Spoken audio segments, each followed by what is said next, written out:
Okay, let's dive in. So, um, imagine you're at this huge crossroads, right? Big decision. Hmm. Feels like everything hangs on your choice. You're weighing things, feeling the pressure. But what if, and this is the big what if that feeling, that whole process, is just part of a script already written? Like it was always going to happen that way. Exactly. Like everything, including your decision, was, I don't know, predetermined ages ago. Yeah. If fate's real, if determinism is true, does anything you do actually matter? It's a huge question. It's right at the core of, well, feeling human, feeling like you have agency. And it's the central tension we're exploring in this deep dive, looking at excerpts from Predetermined Freedom, Stoicism and Determinism. Right. This source brings together these two really powerful ideas that seem totally opposed. You've got Stoicism, famous for the dichotomy of control. Focus on what's up to us. Exactly. Distinguish what you can control from what you can't. Yep. And then you got determinism, the view that, well, everything's inevitable. Genes, environment, the past. It all sets the future. No wiggle room. And yeah, the conflict seems obvious, glaring even. Stoicism is all control your judgments, your actions. Determinism comes back with, well, actually, none of that's truly under your control. It's always going to happen. Okay. So how on earth do you use a philosophy based on control if maybe nothing's really controllable by you? Does Stoicism just, like, fall apart? It seems like it should, doesn't it? But what's really interesting here, what the source argues, is that, no, this isn't actually a fatal blow. Okay. The core argument is that Stoicism and determinism, they're not necessarily incompatible. The source suggests Stoicism's real power isn't about winning some big philosophical debate about free will and the cosmos. It's not about the ultimate reality of it all. That's about that, yeah. More about being a practical guide. A guide for how to live your best life within the reality we perceive, the one we actually experience day to day. Ah, okay. So less cosmic debate, more Oh, how to handle living it. precisely. Even if the universe is running on rails, predetermined. The feeling of choosing, the experience of emotions, striving for things, that the subjective part, that's undeniably real for us. Right. You still feel it. You feel it. And the source basically positions Stoicism as this amazing framework for finding peace, finding meaning, even if life is following some pre-written script. Okay, that's a really compelling way to frame it. Let's dig into the source then. How does it start tackling that initial, head-on clash, control this, versus it's all decided? Yeah, it dives right into that paradox. It doesn't shy away. It acknowledges, look, this is intuitively tough. If your choice was always going to be choice A, isn't thinking hard about it the Stoic way? Kind of. Pointless. Yeah, why bother with the effort if the result is already locked in, like trying to steer a train fixed on its tracks? Right, exactly that feeling. But the source says, hold on, maybe look at it differently. Stoicism lasts, it argues, because it focuses squarely on the lived experience. The feeling of it all. Yes. It's not fundamentally about metaphysics. It's a practical philosophy for life as we feel it. So even if from some, grand deterministic view, your choice was inevitable. Yeah. The sensation of thinking it over, feeling torn, then feeling like, okay, I chose this, that's a real part of our consciousness. Okay, so the subjective feeling, the sense of agency, that's real to us, even if objective reality is set. How does the source build on that? Why does Stoicism still work specifically in this deterministic picture? What are the actual benefits? Well, the source points to a few key things. First, it doubles down on that idea, the experience of deciding that's real, we feel it, we act based on it, and that felt reality matters to our inner world. Okay. Second, inner peace. That's a real state, isn't it? How you manage your mindset, your thoughts, your perspective, that directly shapes your emotional state. Feeling calm versus feeling stressed. That's real. Regardless of whether the external trigger was predetermined, the peace itself is real. So my internal calm or stress is genuine no matter what caused the traffic jam, essentially. Exactly. And third, the source talks about the fulfillment you get from practicing virtue. Acting according to Stoic values, wisdom, justice, courage, temperance. Doing that builds this deep internal sense of meaning, integrity, feeling good about yourself. A kind of self-respect? Yeah, a real sense of growth. And that feeling isn't somehow fake just because maybe, possibly, your virtuous action was also predetermined. The fulfillment is real. The source uses that really vivid analogy to bring this home, right? The stage play. Ah, yes, the stage play. It's a great analogy. The source says, think of life like a play. The playwright, maybe call it the universe, fate, whatever, has written the entire script. Everything. Plot, lines, actions. Everything's set. But here's the thing. Even if the script is fixed, the actor's experience of performing that role, that's still incredibly real. The actor feels the character's joy, the pain, they live through the story. I see. So the focus shifts completely. It's not, can I change the script? Maybe you can't. It's, how do I play my part? How do I make the present experience of living this role, my internal performance, as meaningful and virtuous as possible? That's the core insight the source is driving at. It shifts the emphasis away from the external outcome, which might be fixed towards the internal quality of how you engage with life moment by moment. Okay, so if that's the big idea, how does the source say we should, actually do this? How do you apply Stoicism if you're open to this deterministic view? What's the practical how-to? Well, the source lays out some practical strategies, all centered on focusing on that internal experience. First one, focus on the experience, not just the outcome. Meaning, since the result might be set anyway, your real area of influence is how you experience the process, how you navigate whatever's happening. Got any examples from the text? Makes it clearer. Sure. Say you have a setback.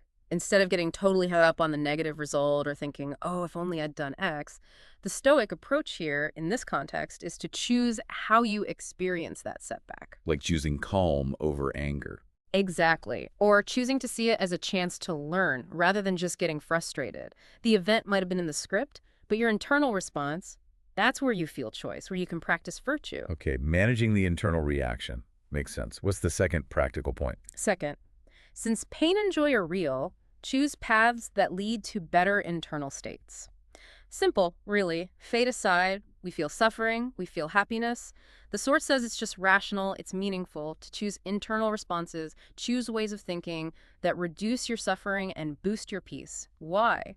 Because those feelings are subjectively real to you. Because feeling peace just is better than feeling anxious, even if the situation causing it was inevitable. Precisely. If getting angry makes you feel genuinely awful inside and cultivating patience brings real calm, well, choosing patience is a meaningful act within your own experience. Doesn't matter if the thing that sparked the anger was predetermined. Your internal state is real. And this links right into the third point, I bet.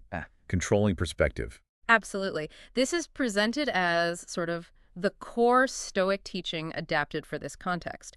You might not control the external script, the events of the world. Maybe they are predetermined, but you have huge influence over how you interpret it all, how you judge it, react to it internally. And that interpretation, that's the bedrock of your emotional state, your mental well-being. Exactly right.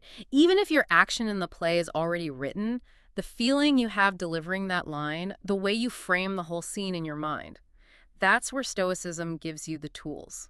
This ability to manage your perspective is key to why Stoicism doesn't just collapse, why it stays useful. Let's go back to the stage play analogy. The source uses it again, right? To show the choice we still have. It does. It really crystallizes the options. If life is this predetermined play, the source basically says you have two main ways you can choose to perform your assigned role. Option one, probably not the good one. Option one, complain nonstop about the script, hate your lines, curse the plot twists, feel totally victimized by the story you're stuck in. And the result? You suffer. A lot.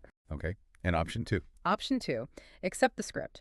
Accept the reality of what's happening, the external circumstances, and then try to perform your role with grace, with peace, with virtue. Try to embody wisdom, courage, fairness, moderation, no matter how tough the scene. And the Stoic point here, according to the source, isn't just philosophical preference. It's that if fighting the script is useless, because maybe determinism is true, then choosing option two, performing your role with the best possible internal state, is just the most rational thing to do. It's psychologically healthier. Right. Why waste energy battling something unchangeable outside when you can work on the peace and fulfillment you feel inside? Yeah. Because that feeling, that's real. Exactly. The pain of fighting fate, the anxiety, that's real. The peace of acceptance, the fulfillment of acting well, that's real too. You experience those regardless of the ultimate cause. So choose the better experience. Okay, let's pull these threads together then. Let's synthesize the source's key takeaways on how Stoicism and determinism can actually sort of coexist. Right. So the main points are, first, the feeling, the subjective experience of choosing, thinking, acting. That's a real part of our consciousness, even if the outcome's set. Okay. Second, internal states, peace, joy, the satisfaction from acting virtuously. Those are also genuinely real experiences. That gives Stoic practice inherent value, separate from controlling external results. Third point. Third, look, we have to live through life's events anyway, right? They happen. So choosing to make that experience better, Less internal suffering, more peace. That's just a deeply meaningful and, frankly, rational goal. Makes sense. Fourth, if external outcomes might be fixed, then our main focus, our energy, it shifts inward.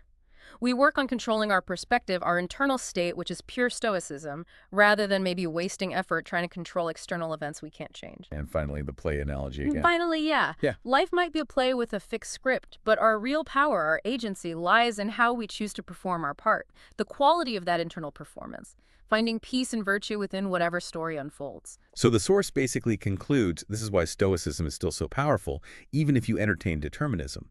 It gives you a path to mental freedom, real fulfillment, because it focuses on the one area you truly experience and can influence. Your inner world, your perception, your reaction. It's about finding agency, yeah, but maybe not in changing the world's script. Maybe it's about mastering the art of living it from the inside out. Wow, yeah, that really does reframe the whole thing. It's less about needing a definitive answer on free will versus fate, and more about finding a powerful way to navigate life, whatever the ultimate answer might be. It provides a practical, actionable approach, even when you're facing that deep, maybe unanswerable philosophical uncertainty about control. So let's bring this back to you listening right now.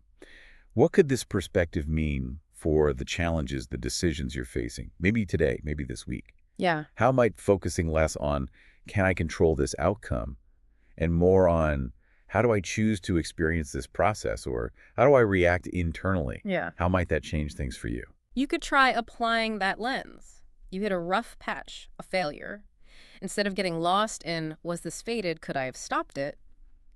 Maybe the more useful question, the Stoic question filtered through this source is, okay, this is happening. How can I choose to experience this moment with the most calm, the most wisdom, the most virtue I can muster? It really shifts the battlefield inward, doesn't it? From external struggles to internal mastery, which leads to a final thought.